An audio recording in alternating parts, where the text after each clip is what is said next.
A very good afternoon to one and all present here. I will solve करने वाले chapter number 12 of the due diligence which deals with the audit engagement के बारे में बात करें। सबसे first question ये है कि प्री कंडीशन क्या क्या है। What are the pre condition for the accepting the professional engagement accept करते time by the firm to maintain the quality. ठीक है, क्या क्या आपको प्री कंडीशंस है before accepting the professional engagement. सबसे पहले कंडीशन ये है कि prior to acceptance of any engagement the firm in order to establish a quality of services determine करना। सबसे पहले जो भी रिपोर्टिंग फ्रेमवर्क है वो जो अप्लाई करने वाले हो प्रिपरेशन ऑडिट रिव्यू के टाइम पे, एंड जो भी फाइनेंशियल नॉन फाइनेंशियल स्टेटमेंट है वो एक्सेप्टेबल है आपके ऑर्गेनाइजेशन में या नहीं। ऑब्टेन करना है एक एग्रीमेंट फ्रॉम द मैनेजमेंट से, एग्रीमेंट ऑब्टेन करना है। उस एग्रीमेंट में एक्नॉलेज होगा एंड रिस्पॉन्सिबिलिटी होगी जो भी आप क्या कर रहे हो for the preparation of the secretary और नॉन फाइनेंशियल स्टेटमेंट आप प्रिपेयर कर रहे हो वो एप्लीकेबल रिपोर्टिंग फ्रेमवर्क के में होना चाहिए एंड फेयर प्रेजेंटेशन होना चाहिए and such internal control system and procedure जो भी आप कर रहे हो free from the material misstatement से होना चाहिए and due whether the due to fraud और एरर्स के थ्रू भी नहीं होना चाहिए and to provide the firm. उसमें होगा कि उसमें एग्रीमेंट में एक्नॉलेज होगा पहले से कि जो मैनेजमेंट होगी फॉर्म को ऑल द इंफॉर्मेशन का एक्सेस देगी of the which management is aware that is relevant to the preparation and such records and documents and others matter. Next additional information that have the firm में request करेगी तो उसको भी आपको देना पड़ेगा। Unrestricted access to the person, आप उसको अनरिस्ट्रिक्टेड एक्सेस दोगे इंटरनल ऑडिटर को ऑडिट के टाइम पे within the entity from whom the auditor determine the necessary to obtain audit evidence. Next question है कि एक्सप्लेन करना है ऑडिटर्स की रिस्पॉन्सिबिलिटी एंड ड्यूटीज़ जब भी जो ऑडिटर है वो ऑडिट कर रहा होगा while the performing the audit, अपना ऑडिट असाइनमेंट परफॉर्म कर रहा होगा उस टाइम ऑडिटर की क्या क्या रिस्पॉन्सिबिलिटी बनती है, क्या क्या रिस्पॉन्सिबिलिटी बनती है, क्या क्या उसकी ड्यूटीज़ बनती है। ठीक है, तो ऑडिटर ऑफ द कंपनी जब भी परफॉर्म करेगा ऑडिट तो उसकी ड्यूटी बनती है कि वो जो भी इन्फॉर्मेशन उसको दी जाएगी ड्यूरिंग द ऑडिट वो सारी इन्फॉर्मेशन रिकॉर्ड को कॉन्फिडेंशियली मेंटेन करके रखेगा and to maintain the confidentially जो भी इन्फॉर्मेशन ऑलरेडी कंपनी की जो इन्फॉर्मेशन होगी उसको कॉन्फिडेंशियली मेंटेन करके रखेगा। Principle of confidentiality obligation impose करता है ऑडिटर के ऊपर कि जो भी इन्फॉर्मेशन है उसको डिस्क्लोज नहीं करना है किसी भी थर्ड पार्टी को as a result of professional relationship में अगर कोई without the proper and specific authority जब तक उसको ना मिले unless there is a legal and professional right और ड्यूटी हो डिस्क्लोज करने की तब वो कर सकता है। Using the information acquired as a result of professional relationship to their personal advantages, किसी भी अपने पर्सनल एडवांटेजेस या फिर थर्ड पार्टी के एडवांटेजेस के लिए यूज़ नहीं करेगा।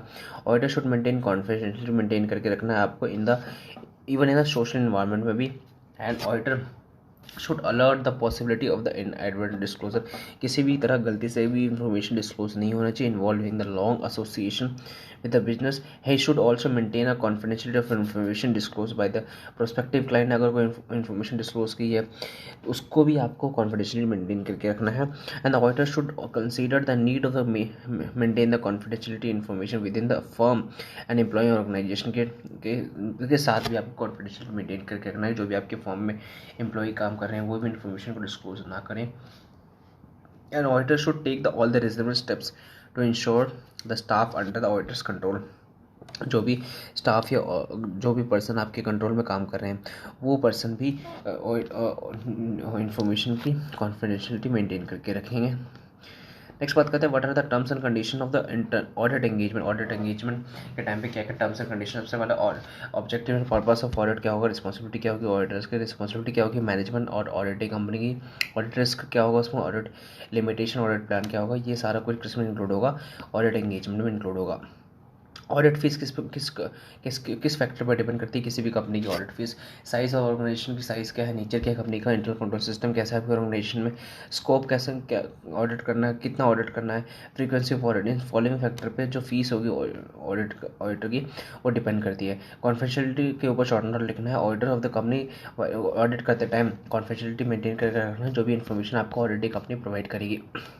प्रिंसिपल ऑफ कॉन्फिडेंशियल मतलब जो भी इन्फॉर्मेशन होगा आप इसको किसी को डिस्क्लोज नहीं करोगे विदाउट प्रॉपर स्पेसिफिक अथॉरिटी के, अनलेस आपको कोई लीगल या प्रोफेशनल राइट या ड्यूटी है डिस्क्लोज करने तो कर सकते हो। ऑडिटर आपको कॉन्फिडेंशियलिटी मेंटेन करना है सोशल एनवायरनमेंट में भी, एंड अलर्ट रहना कि कोई भी ऐसी पॉसिबिलिटी ना हो एडवर्ड डिस्क्लोजर ना हो, ठीक है। Auditor should also maintain confidentiality, जो भी उसके प्रोस्पेक्टिव क्लाइंट ने कोई इन्फॉर्मेशन दी हो तो उसमें भी आपको कॉन्फिडेंशियलिटी मेंटेन करके रखना है। Auditor should also consider the need to maintain the confidentiality of information, जो भी आपके फर्म होगा, जो भी एम्प्लॉय आपके फर्म में काम करे उस टाइम पे भी आपको कॉन्फिडेंशियलिटी मेंटेन करके रखना है। और auditor should take all the reasonable steps आपको लेना है कि आपकी जो भी कॉन्फिडेंशियलिटी है उसको वो ब्रीच ना हो। नेक्स्ट बात करें, what are the pre condition, क्या क्या है बिफोर द एक्सेप्टिंग और कंटिन्यू यानी प्रोफेशनल एंगेजमेंट को एक्सेप्ट करना या उसको कंटिन्यू करने के लिए क्या क्या प्री कंडीशंस हैं। सबसे फर्स्ट क्या है, whether the reporting framework as acquired in the preparation of performance के ऑडिट के टाइम में जो भी आप रिपोर्टिंग फ्रेमवर्क है और review of the financial non financial statement जो भी है वो एक्सेप्टेबल होना चाहिए। And whether the management is in whether the management, ध्यान रखना कि जो आपने क्या किया मैनेजमेंट के साथ एक एग्रीमेंट लेटर किया उसमें वो एक्नॉलेज करेंगे कि सेक्रेटरियल ऑडिट रिपोर्ट जो भी आप बनाओगे, ठीक है, और रिपोर्ट बनाते टाइम वो रिपोर्ट का जो फॉर्मेट होगा या फिर financial sector of non financial statement in accordance with the applicable reporting framework के थ्रू ही बना होना चाहिए। एंड ये ध्यान में रखना है कि आपको जो भी development of internal control system आपके ऑर्गेनाइजेशन में है and preparation of secretary non financial statement which are free from the material, इसमें से स्टेटमेंट से ऐसा कोई मिसलीडिंग इन्फॉर्मेशन नहीं है प्रोवाइड करना है। जो भी इंटरनल ऑडिटर जो ऑडिट करेगा उस टाइम आपको सारी इन्फॉर्मेशन जो भी इन्फॉर्मेशन उसको लगती है इंटरनल ऑडिट के टाइम में मैंडेटरी है वो मांग सकता है और वो आपको प्रोवाइड करवाना होता है, ठीक है। मैं request from the management. Next question आता है, what are the documents required to be examine, ठीक, कौन कौन से डॉक्यूमेंट हमें एग्जामाइन करना होता है, सर्च करना होता है, वेरीफाई करना होता है ड्यूरिंग द सेक्रेटेरियल ऑडिट के टाइम पे। Following are the documents, books and papers, accounts, deeds, vouchers, memorandum, association article, association of the company, incorporation document, balance sheet, E form जो भी आपने फाइल किया और उसी को, notice of calling the board meeting, notice of calling of the EGM and along with the explanatory statement, minutes of the board meeting extra and minutes of the AGM, minutes of the audit committee meeting, nomination committee, audit committee meeting, NRC committee meeting.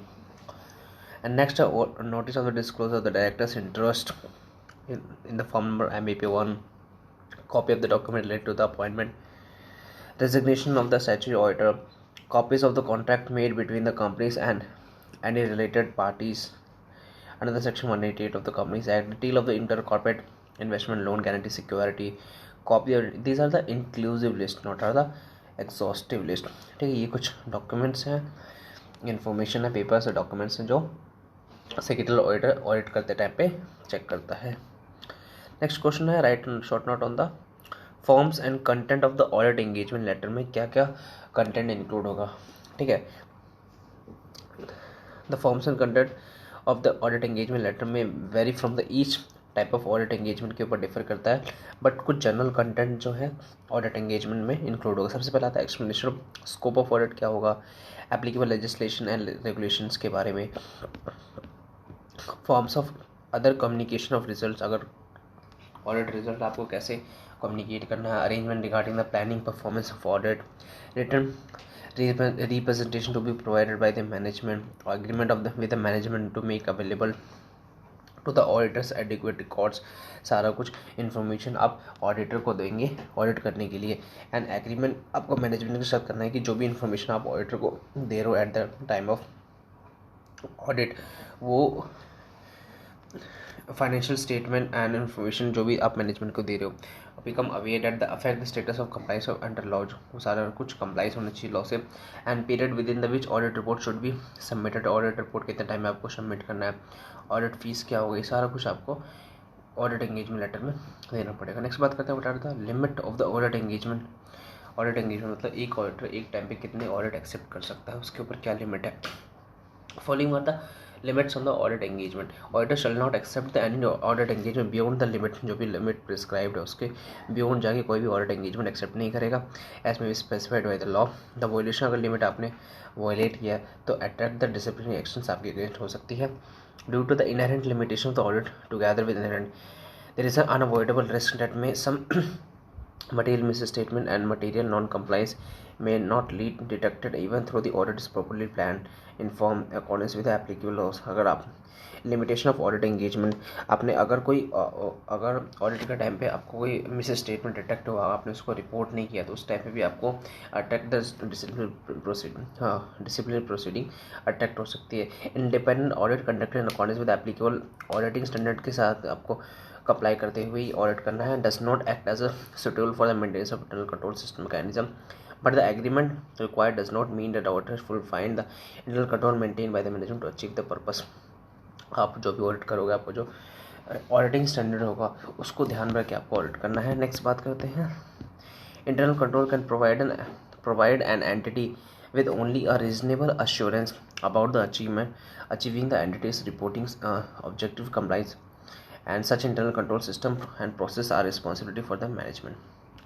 Next बात करते हैं criteria for declining and withdrawing an audit from the engagement से आपको withdraw करना है या decline करना है तो उसके लिए क्या क्या क्राइटेरिया ध्यान में रखना है।